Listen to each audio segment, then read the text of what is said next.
Tayyip Erdogan نے دوسرے مرحلے میں بھی میدان مار دیا ہے۔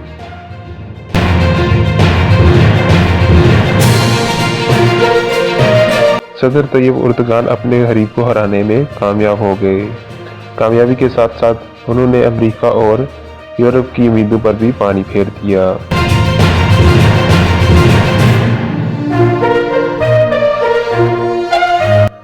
صدر اردگان نے 50% سے زائد ووٹ حاصل کر لیے۔ ووٹوں میں پاکستانی اوورسیز نے بھی ووٹ دے کر عوامی رائے کا حق ادا کیا۔ عوام نے پر اعتماد سے صدر طیب اردگان کو ووٹ دیے۔ ان کی یہ کامیابی پوری دنیا کے مسلمز کی کامیابی ہے۔